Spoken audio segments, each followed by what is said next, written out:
ಆತ್ಮೀಯರೇ, ಶುಭವಾಗಲಿ ತಮಗೆ. ಸಿದ್ಧಾರೂಢರು ಜಾಗೃತ ದೇವರು. ತಾವು ಮನಸ್ಸಿನಲ್ಲಿ ಅಂದುಕೊಂಡದ್ದನ್ನು ಖಂಡಿತ ಈಡೇರಿಸುತ್ತಾರೆ. ಆದರೆ ಅದಕ್ಕಾಗಿ ತಮ್ಮಲ್ಲಿ ಶ್ರದ್ಧೆ ಮತ್ತು ಭಕ್ತಿ ಬೇಕಾಗಿದೆ. ಆದ್ದರಿಂದ ಸಿದ್ಧಾರೂಢರ ಈ ಚರಿತ್ರೆಯ ಬಗ್ಗೆ ಈ ಒಂದು ವಿಡಿಯೋದಲ್ಲಿ ಹೇಳುತ್ತಿರುವೆನು. ಆತ್ಮೀಯರೇ, ಸಿದ್ಧಾರೂಢರ ಕಥಾಮೃತವನ್ನು ಓದುವುದರಿಂದ ನಾನು ನನ್ನ ಆಸೆಗಳನ್ನೆಲ್ಲ ಈಡೇರಿಸಿಕೊಂಡಿರುವೆನು ಮತ್ತು ನನ್ನ ಜೀವನದಲ್ಲಿ ಶಾಂತಿ ನೆಮ್ಮದಿ ನೆಲೆಸಿದೆ. ಅದೇ ತೆರನಾಗಿ ತಾವೂ ಸಹ ತಮ್ಮ ಆಸೆಗಳನ್ನು ಈಡೇರಿಸಿಕೊಂಡು ನೆಮ್ಮದಿಯ ಜೀವನ ಸಾಗಿಸಬೇಕಾಗಿದೆ. ಅದಕ್ಕಾಗಿ ಅವರ ಮಹಾತ್ಮೆಯನ್ನು ತಿಳಿಯಲೇಬೇಕು. ಆ ಮಹಾತ್ಮೆಯನ್ನು ತಾವು ದಿನನಿತ್ಯ ಪಠಿಸಬೇಕು. ಇಲ್ಲವೇ ಕಥೆಯನ್ನು ಇನ್ನೊಬ್ಬರ ಬಾಯಿಂದ ಕೇಳಿದರೂ ಸಹ ತಾವು ಧನ್ಯರಾಗುತ್ತೀರಿ. ಈ ಒಂದು ಕೆಲಸವನ್ನು ನಾನು ಈ ವಿಡಿಯೋದಲ್ಲಿ ಮಾಡುತ್ತಿರುವೆನು. ತಾವು ಕೆಲಸ ಮಾಡುವಾಗಲೂ ಸಹ ಈ ವಿಡಿಯೋವನ್ನು ಕೇಳುತ್ತಾ ಹೋದರೆ ತಾವು ಮಾಡುವ ಕೆಲಸದ ಜೊತೆಗೆ ದೇವರ ಧ್ಯಾನ ಮಾಡಿದ ಹಾಗೆ ಆಗುತ್ತದೆ. ತಮ್ಮ ಆಸೆಗಳು ಖಂಡಿತ ಈಡೇರುತ್ತವೆ. ಮೊದಲನೇ ಅಧ್ಯಾಯ ಕೇಳುವಾಗ ತಮ್ಮ ಆಸೆಗಳಾಗಲಿ ಅಥವಾ ಯಾವುದೇ ಒಂದು ಸಂಕಲ್ಪವನ್ನು ಮಾಡಿರಿ.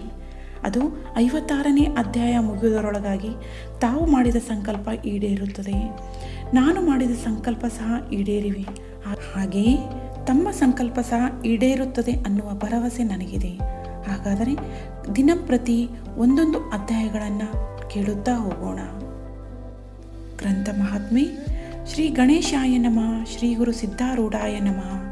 4 ವೇದ, 6 ಶಾಸ್ತ್ರ, 18 ಪುರಾಣ, 28 ದಿವ್ಯ ಆಗಮಗಳ ಸರ್ವಸಾರಭೂತವಾದ ಶ್ರೀ ಸಿದ್ಧಪುರುಷನ ಈ ಪವಿತ್ರವಾದ ಚರಿತ್ರೆಯನ್ನು ನಿತ್ಯವೂ ಶ್ರದ್ಧೆಯಿಂದ ಓದುವ, ಕೇಳುವ, ಪೂಜಿಸುವ ಸರ್ವ ಭಕ್ತರಿಗೆ ಧರ್ಮ, ಅರ್ಥ, ಕಾಮ, ಮೋಕ್ಷಗಳು ಸಿದ್ಧಿಸುವವು.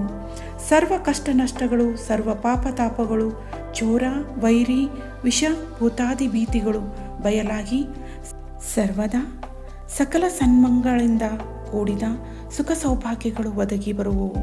ಶ್ರೀ ಸಿದ್ಧ ಸದ್ಗುರುವಿನ ಕೃಪಾಪೂರ್ವಕ ಶ್ರವಣ ಮಾಡುವುದರಿಂದ ಶಾಂತಿ, ದಾಂತಿ, ವಿವೇಕ, ಜ್ಞಾನ, ಸದ್ಭಕ್ತಿಗಳು ಸಂಪ್ರಾಪ್ತವಾಗುವು. ಈ ವಿಡಿಯೋ ನೋಡುತ್ತಿರುವ ನನ್ನ ಆತ್ಮೀಯರಿಗೆಲ್ಲರಿಗೂ ಶುಭವಾಗಲಿ. ಶ್ರೀ ಸಿದ್ಧಾರೂಢ ಕಥಾಮೃತ 6ನೇ ಅಧ್ಯಾಯಕ್ಕೆ ತಮಗೆಲ್ಲರಿಗೂ ಸುಸ್ವಾಗತ. ಈ ಒಂದು ಅಧ್ಯಾಯವನ್ನು ಮನಪೂರ್ವಕವಾಗಿ ತಿಳಿಯೋಣ.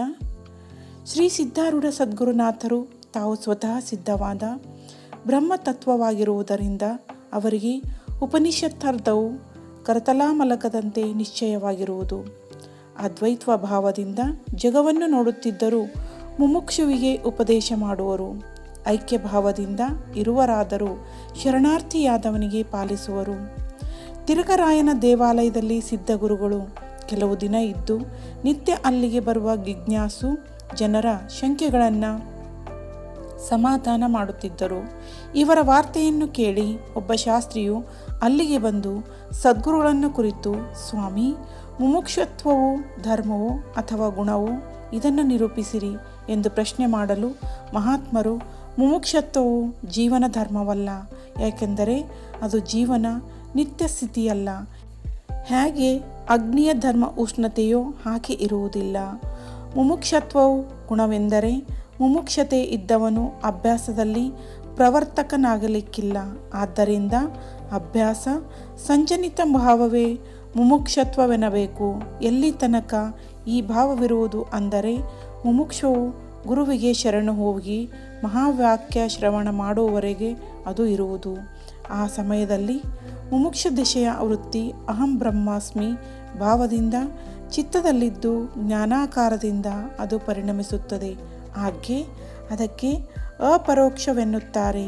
ಈ ಭಾವವು ಸುಸ್ಥಿತಿಯಾಯಿತೆಂದರೆ ಇದರಿಂದ ದೇಹ ತಾನೆಂಬ ಭಾವವು ನಾಶವಾಗುವುದು ಮತ್ತು ಸಾಗರದಲ್ಲಿ ಜಲಬಿಂದು ಕೂಡಿ ಹೋದಂತೆ ಜೀವನು ಬ್ರಹ್ಮದಲ್ಲಿ ಸಮರಸ ಹೊಂದುವನು ಎಂದು ಸಿದ್ಧರು ಅಂದದ್ದು ಕೇಳಿ ಶಾಸ್ತ್ರಿಯು ಸಂತೋಷಪಟ್ಟು ಹೊರಟು ಹೋದನು.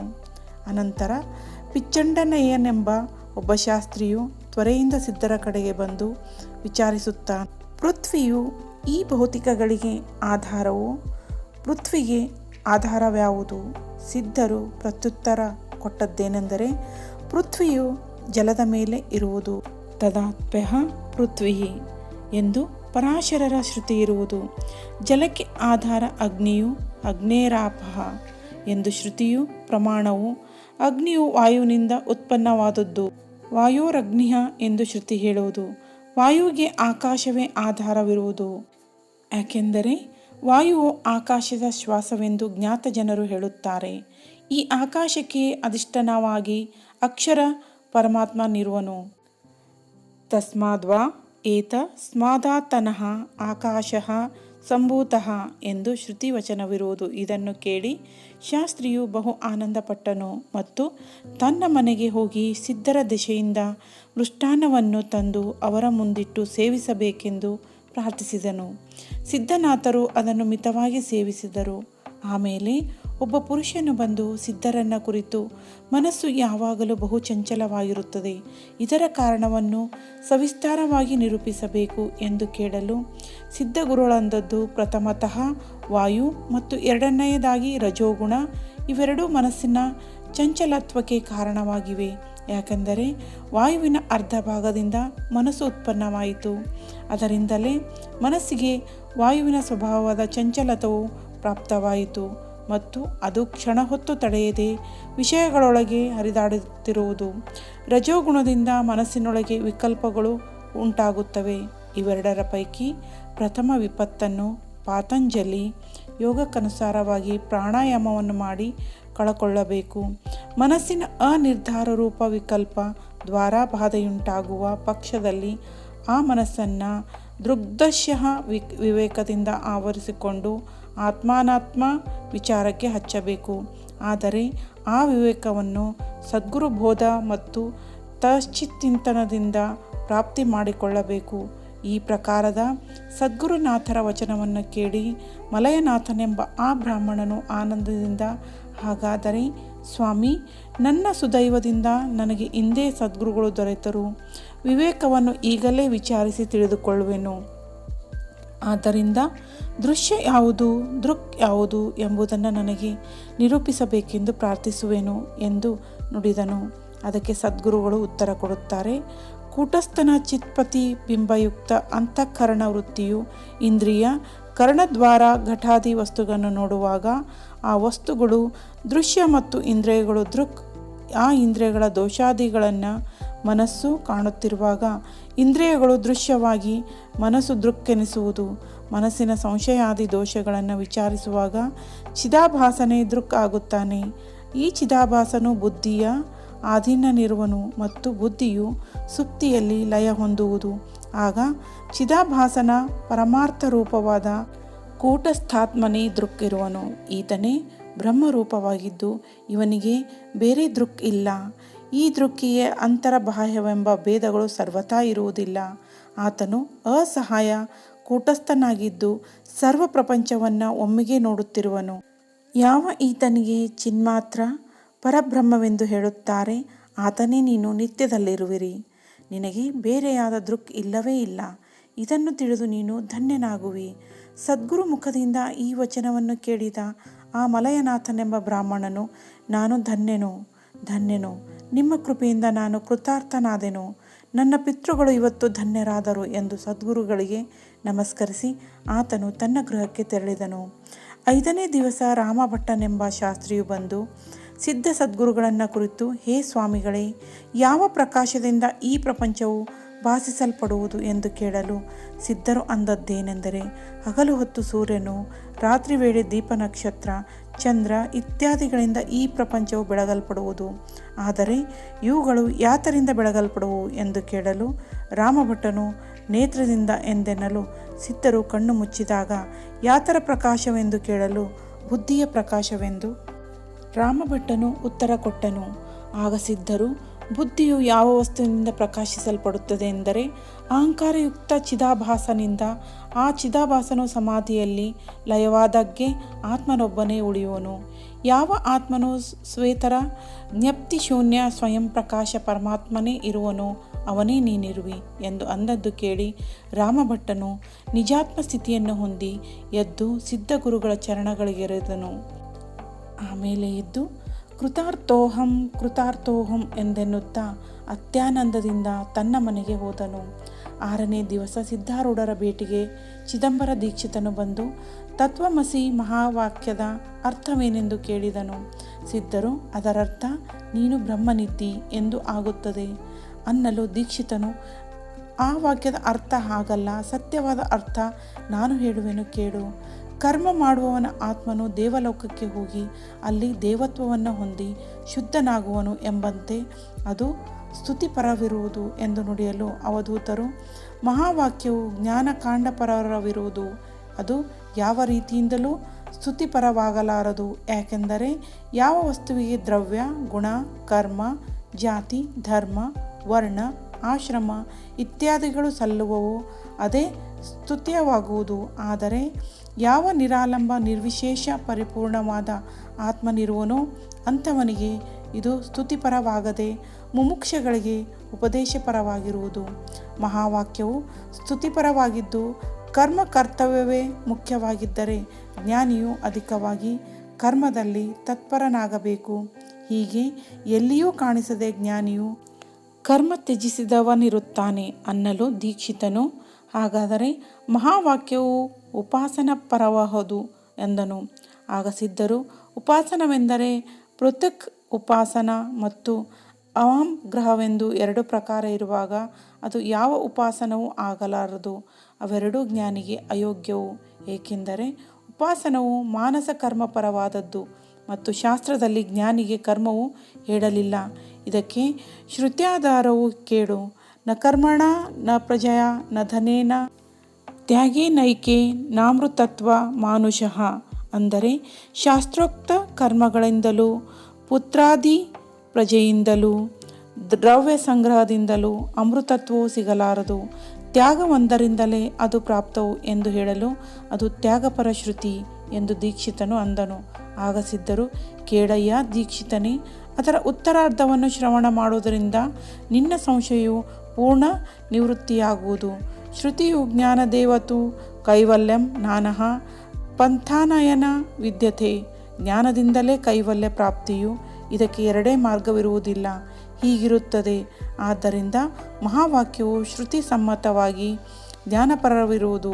ಒಂದು ವೇಳೆ ಅದು ಕರ್ಮಪರವಿದ್ದರೆ ಅದು ಅಣುಮಾತ್ರವಾದರೂ ಅವಿದ್ಯಾ ನಿವಾರಕವಾಗದು ಎಂದು ಅಂದದ್ದು ಕೇಳಿ ದೀಕ್ಷಿತನು ಸಮಾಧಾನಪಟ್ಟನು. 7ನೇ ದಿವಸ ಪ್ರಾತಃ ಕಾಲದಲ್ಲಿ ಸಭಾಮಂಟಪಗಳಿಗೆ ಸಿದ್ಧಮೂರ್ತಿಯು ವಿರಾಜಿಸುತ್ತಿರುವಾಗ ತಿರ್ಕಂಭಟ್ಟನೆಂಬ ಬ್ರಾಹ್ಮಣನು ಬಂದು ಸಿದ್ಧರನ್ನು ಕುರಿತು, ಸ್ವಾಮಿ, ಬ್ರಹ್ಮಾತ್ಮೈಕ್ಯವೆಂಬ ವಸ್ತು ಯಾವ ಲಕ್ಷಣಗಳಿಂದ ಲಕ್ಷಿಸಲ್ಪಡುವುದು ಎಂದು ಪ್ರಶ್ನೆ ಮಾಡಲು ಸಿದ್ಧರು ಅನ್ನುತ್ತಾರೆ, ಬ್ರಹ್ಮಾತ್ಮೈಕ್ಯ ರೂಪನಾದ ಆತ್ಮನು ಸುಖಮಯ, ನಿತ್ಯ, ಪ್ರಕಾಶ, ವಿಭು, ನಾಮರೂಪಗಳಿಗೆ ಆಧಾರ, ಬುದ್ಧಿಗೆ ಅಗೋಚರವಿದ್ದು ಬುದ್ಧಿಯನ್ನು ಪ್ರಕಾಶಿಸುವಂಥವನಿದ್ದು ಶುದ್ಧ, ಅಪಾರ ಮತ್ತು ಮಹಾವಾಕ್ಯದ ಲಕ್ಷ್ಯಾರ್ಥ ಇವೇ ಮುಂತಾದ ಲಕ್ಷಣಗಳಿಂದ ಲಕ್ಷಿತನಾಗುವನು. ಸುಖ ಮಾತ್ರವೆಂದರೆ ಸುಖವು ಕ್ಷಣ ಮಾತ್ರವಾದರೂ ವಿಷಯಗಳಲ್ಲಿಯೂ ಇರುವುದು ಎಂದು ನಿತ್ಯವೆಂಬ ಲಕ್ಷಣವು ಹೇಳಲ್ಪಟ್ಟಿತು. ಆಕಾಶ, ದಿಕ್ಕಾಲ, ಮನಸ್ಸಾದಿಗಳು ಸಹ ನಿತ್ಯವು, ಅಂದರೆ ಅವು ಪ್ರಕಾಶಗಳಲ್ಲವೆಂತ ಆತ್ಮನಿಗೆ ಪ್ರಕಾಶವೆಂಬ ಲಕ್ಷಣವು ಕೊಟ್ಟಿತು. ಸೂರ್ಯ, ಚಂದ್ರ, ಅಗ್ನ್ಯಾದಿಗಳು ಅಪ್ರಕಾಶ ಧರ್ಮಗಳಿದ್ದವುಗಳಾದ್ದರಿಂದ ಅವುಗಳಿಂದ ವಿಲಕ್ಷಣವೆಂದು ತಿಳಿಸಲಿಕ್ಕೆ ಆತ್ಮನಿಗೆ ವಿಭವವೆಂಬ ಲಕ್ಷಣವು ಹೇಳಲ್ಪಟ್ಟಿತು. ಇದರಿಂದ ಅತಿವ್ಯಾಪ್ತಿ ದೋಷ ಉಂಟಾಗದು. ಆದ್ದರಿಂದ ವಿಷಯ ಲಕ್ಷಣ ದೋಷಗಳನ್ನು ನಿವೃತ್ತಿಪಡಿಸಿ ವಿಷಯಗಳಿಗೆ ಆತ್ಮನು ವಿಲಕ್ಷಣನೆಂದು ತೋರಿಸುವುದಕ್ಕೆ ಹೀಗೆ ಬಹುಲಕ್ಷಣದಿಂದ ವರ್ಣಿಸಲ್ಪಡುವನು.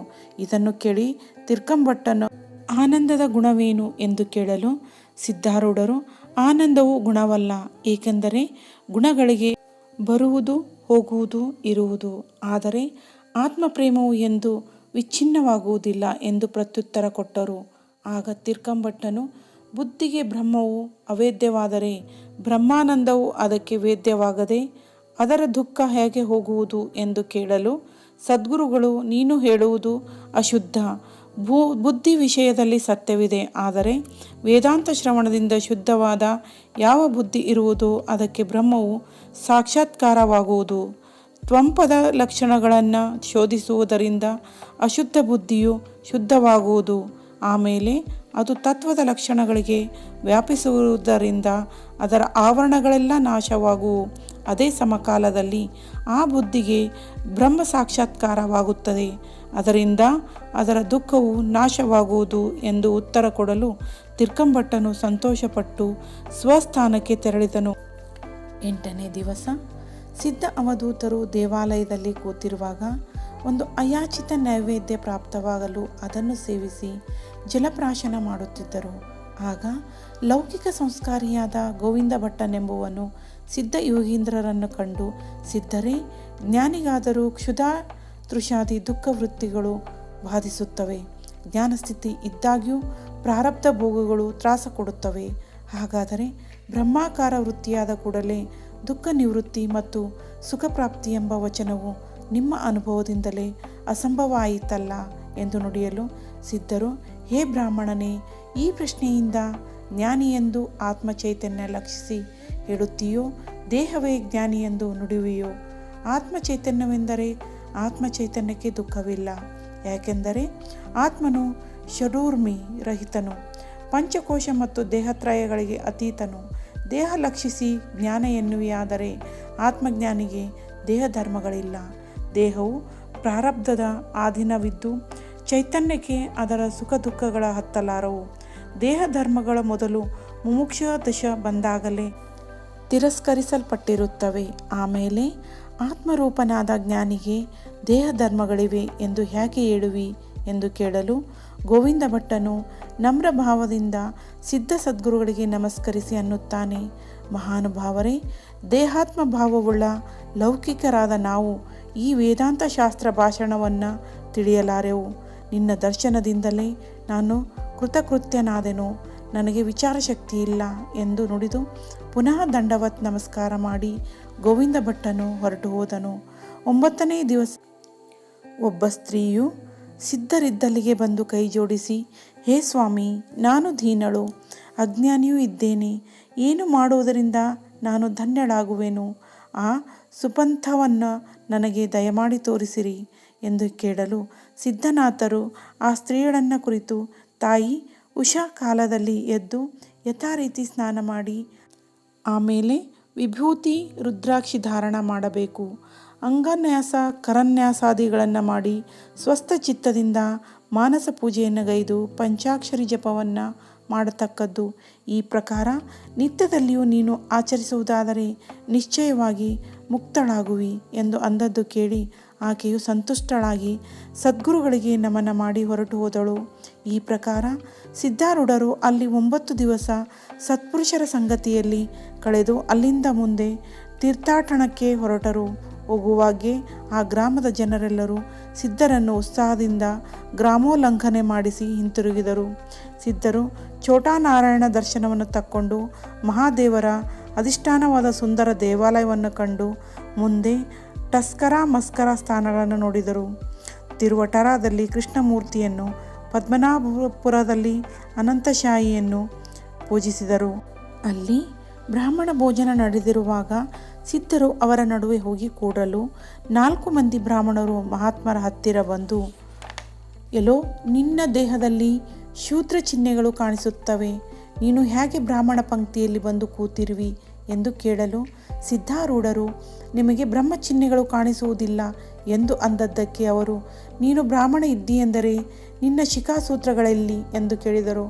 ಆಗ ಸಿದ್ಧ ಅವತರು ಆ ಕರ್ಮಠರಿಗೆ ಶ್ರುತ್ಯುಕ್ತಿ ಹೇಳಿದ್ದೇನೆಂದು, ಶಿಖಾ ಯಜ್ಞೋಪವೀತಗಳಿಲ್ಲದೆ ಯತಿಯು ಇಚ್ಛಾರಹಿತನಾಗಿರತಕ್ಕದ್ದು ಎಂದು ನುಡಿಯಲು ಆ ಬ್ರಾಹ್ಮಣರು, ಯತಿ ಚಿಹ್ನೆಗಳಾದ ದಂಡಾದಿಗಳಾದರೂ ಕಾಣಿಸುವುದಿಲ್ಲವಲ್ಲ ಎಂದು ಅಂದದ್ದಕ್ಕೆ ಅವಧೂತರು, ಜ್ಞಾನವೇ ನಮ್ಮ ದಂಡವು, ಸಮತೆಯೇ ಕಂಥೆ, ವೈರಾಗ್ಯವು ಭಸ್ಮಕುಟಿಕೆಯು ಮತ್ತು ತತ್ವ ವಿವೇಚನೆಯೇ ನಮ್ಮ ಕಮಂಡಲ ಎಂದು ಉತ್ತರ ಕೊಡಲು ಆ ಬ್ರಾಹ್ಮಣರು ಚಕಿತರಾಗಿ, ಈತನು ಬ್ರಹ್ಮಜ್ಞಾನಿ ಇರುವನು, ಈತನಿಗೆ ಅವಶ್ಯವಾಗಿ ಭೋಜನವನ್ನು ನೀಡಬೇಕು ಎಂದು ಅಂದುಕೊಂಡರು.